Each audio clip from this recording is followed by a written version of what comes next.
Free fire এই গেমটি 23 August 2017 সালে সর্বপ্রথম পৃথিবীতে লঞ্চ করা হয়। তো ওই সময় সর্বপ্রথম দিকে ফ্রি ফায়ারের ম্যাপ দেখতে এইরকম ইয়েলো টাইপের ঝাপসা দেখা যাইতো, যার গ্রাফিক্স ছিল অনেক অনেক বেশি লো এবং ম্যাপের মধ্যে একটা মাত্রই জায়গা ছিল। তখনকার সময় ফ্রি ফায়ারের ম্যাপ দেখতে ছোট্ট একটা আইল্যান্ডের মতো দেখা যাইতো। ম্যাপের মধ্যে থাকা ঘরবাড়ি সহ অন্য অন্য জায়গা কোনোটাই স্পষ্টভাবে দেখা যাইতো না, যেটা আপনারা এখন স্ক্রিনের উপর দেখতে পারতেছেন। হ্যাঁ, এটাই হলো 2017 সালে ফ্রি ফায়ারের মধ্যে আসা সর্বপ্রথম ম্যাপ। হ্যাঁ, আজকের এই ভিডিওটিতে আমরা জানতে চলেছি ফ্রি ফায়ারের ম্যাপের ইভলিউশন সম্পর্কে। অর্থাৎ আজকের এই ভিডিওটিতে আমরা দেখব ফ্রি ফায়ারের সর্বপ্রথম দিক 2017 থেকে 2023 সালের এ পর্যন্ত ফ্রি ফায়ার তাদের ম্যাপের উপর কিভাবে চেঞ্জেস এনেছে। তো ভিডিওটি খুবই ইউনিক এন্ড ইনফরমেটিভ হতে চলেছে।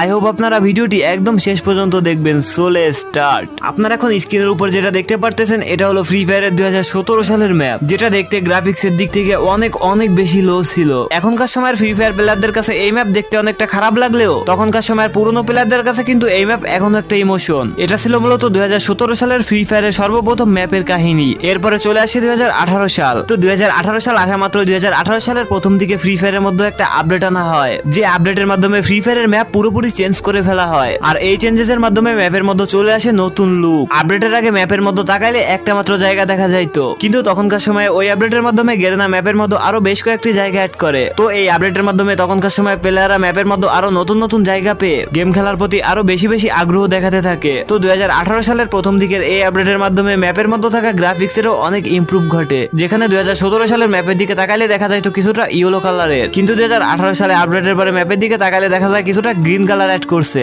এরপরে 2018 সালের মে মাসের দিকে ফ্রি ফায়ারের ম্যাপের উপর আরো বড়সড় একটা আপডেট আনা হয়, যে চেঞ্জেসের মাধ্যমে ফ্রি ফায়ারের মধ্যে থাকা অর্ধেক ম্যাপকে একদম পুরোপুরি বড় ম্যাপে পরিণত করা হয়। যে আপডেটের মাধ্যমে ফ্রি ফায়ারের ম্যাপের মধ্যে আউটপুট, অফিস, হ্যাঙ্গার, ফ্যাক্টরি আরো অনেক জায়গায় অ্যাড করা হয়। হ্যাঁ, বর্তমান সময়ে আমরা যে বারমুডা ম্যাপ দেখতে পাই তার মধ্যে কিন্তু আউটপুট, অফিস ছাড়াও আরো বেশ কয়েকটি জায়গা নেই। বাট 2018 সালে তখনকার সময় ম্যাপের মধ্যে কিন্তু এইসব জায়গা দেখা যাইতো। আর হ্যাঁ, এই আপডেটেও কিন্তু গেরেনা গ্রাফিক্স এর উপর কিছুটা হলেও চেঞ্জেস এনেছিল। হ্যাঁ, এটাই ছিল 2018 সালের মে মাসের আপডেটের চেঞ্জেস। এরপরে 2018 সালের আগস্ট মাসে ফ্রি ফায়ার ম্যাপের উপর আরো বড়সড় একটা চেঞ্জেস নিয়ে আসে, যে আপডেটের চেঞ্জেসের উপর ভালোভাবে লক্ষ্য করলে দেখা যায় আপডেটের মাধ্যমে ম্যাপের মধ্যে থাকা ঘরবাড়ি প্লাস গ্রাফিক্স এর উপর বড়সড় একটা চেঞ্জেস আনা হয়েছে। ঘরবাড়ি প্লাস গ্রাফিক্স হালকা একটু রিয়েলিস্টিক লাগতেছে। এরপরে ডিসেম্বর মাসে ফ্রি ফায়ারের ম্যাপের উপর আরো বড়সড় একটা চেঞ্জেস নিয়ে আসা হয়, যে চেঞ্জেসের মাধ্যমে ফ্রি ফায়ারের বারমুডা ম্যাপের মধ্যে নতুন নতুন রিভার অ্যাড করা হয়। আর রিভার অ্যাড করার মাধ্যমে ওই সময় ম্যাপের লুক একদম পুরোপুরি চেঞ্জ হয়ে যায়। এবং এই রিভার অ্যাড করার মাধ্যমে তখনকার সময় ফ্রি ফায়ারের বারমুডা ম্যাপ ফ্রি ফায়ার প্লেয়ারদের কাছে অনেক অনেক বেশি ভালো লাগতে শুরু করে। এটা ছিল 2018 সালে ঘটে যাওয়া ফ্রি ফায়ারের বারমুডা ম্যাপের কাহিনী।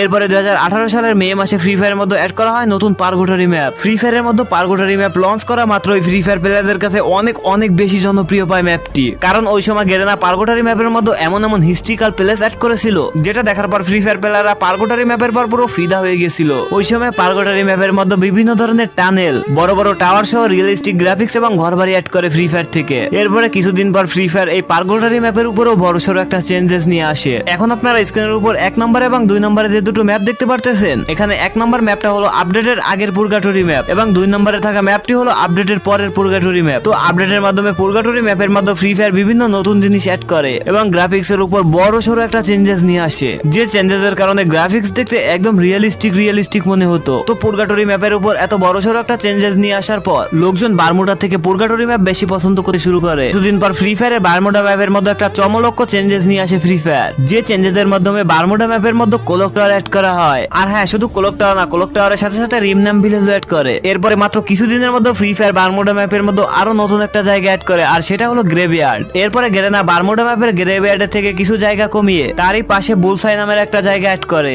এরপরে আস্তে আস্তে ছোট ছোট আপডেটের মাধ্যমে গেরেনা ফ্রি ফায়ার বারমুডা ম্যাপের মধ্যে অবজারভেটরি, সেন্টোসা আরো বিভিন্ন জায়গায় অ্যাড করতে থাকে। তো এই সকল প্লেস অ্যাড করার পর বারমুডা ম্যাপের লুক একদম এরকম হয়ে যায়। আর হ্যাঁ, এরপরে 2019 সালের শেষ থেকে 2020 সাল পর্যন্ত ম্যাপ একদম এরকমই থাকে। এরপরে 2019 একটা আপডেটের মাধ্যমে ফ্রি ফায়ারের মধ্যে অ্যাড করা হয় কালাহারি নামের এই ম্যাপটি। তো এই ম্যাপটি যখন সর্বপ্রথম গেমের মধ্যে আনা হয়েছিল তখন ফ্রি ফায়ারের কোনো প্লেয়ারই এই ম্যাপটি কোনোভাবেই পছন্দ করতো না, কারণ এই ম্যাপটা দেখতে একদম ভিন্ন টাইপের ছিল। এই ম্যাপের মধ্যে অতিরিক্ত পরিমাণে উঁচু নিচু এবং পাহাড় থাকার কারণে ফ্রি ফায়ার প্লেয়ারদের কাছে ওই সময় সব থেকে বেশি অপছন্দের ম্যাপ ছিল এইটা। কিন্তু বর্তমান সময়ে ফ্রি ফায়ার প্লেয়াররা কিন্তু এই ম্যাপটা অনেক অনেক বেশি পরিমাণে পছন্দ করে। আর এই সময় ফ্রি ফায়ার প্লেয়ারদের কাছে নাকি এই কালাহারি ম্যাপটা একটা ইমোশন। এরপরে ফ্রি ফায়ারের মধ্যে চলে আসে বারমুডা রিমাস্টার্ড। তো বারমুডা রিমাস্টার্ড ম্যাপের মধ্যে লক্ষ্য করলে দেখা যায় বারমুডা ম্যাপের মধ্যে থাকা অনেক পুরনো জায়গা উঠিয়ে দিয়ে অনেক নতুন নতুন জায়গা অ্যাড করা হয়েছে। এরপরে গেরেনা বড়সড় একটা আপডেট আপডেটের মাধ্যমে গেমের মধ্যে অ্যালপাইন নামের একটা ম্যাপ অ্যাড করে। আর হ্যাঁ, এই ম্যাপটা মূলত গেমের মধ্যে অ্যাড করা হয়েছিল 2021 সালে। তো এই অ্যালপাইন ম্যাপের মধ্যে থাকা সকল জায়গাগুলো কিন্তু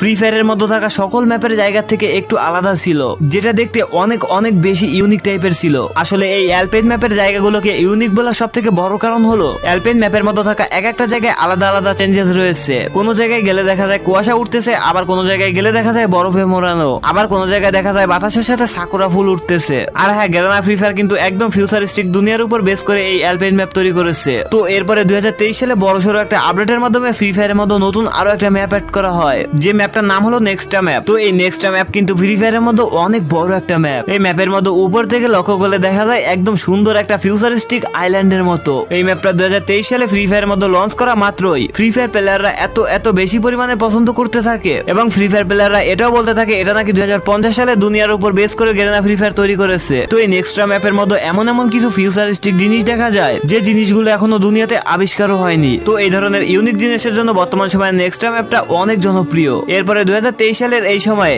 গেরেনা ফ্রি ফায়ার একটা বড়সড় ওবি আপডেটের মাধ্যমে বারমুডা ম্যাপের পিকের উপর একটা বড়সড় চেঞ্জেস নিয়ে আসে, যে চেঞ্জেসের মাধ্যমে Garena free fire old peak উঠিয়ে দিয়ে নতুন পিক অ্যাড করে। তো আপনাদের মতো যারা এখনো পর্যন্ত আমাদের ভিডিওটি দেখতেছেন তারা অবশ্যই কমেন্টে গিয়ে #ইউজি লিখে কমেন্ট করবেন, যাতে আমি খুব সহজে বুঝতে পারি যে আমার কোন কোন ভালোবাসার ভাই ব্রাদাররা আমার এই ভিডিওটি একদম শেষ পর্যন্ত দেখেছে। তো এই ছিল মূলত ফ্রি ফায়ারের ম্যাপের 2017 থেকে 2023 সালের সম্পূর্ণ পরিবর্তন। তো আনলিস্টেড গেমারের আজকের এই ভিডিওটি আপনাদের কাছে কেমন লেগেছে অবশ্যই আমাদের কমেন্ট সেকশনে কমেন্ট করে জানাবেন। তো আজকের এই ভিডিওটি ঠিক এ পর্যন্তই, দেখা হবে পরবর্তীতে কোনো আনন্য ইন্টারেস্টিং ফ্যাক্ট ভিডিও। তো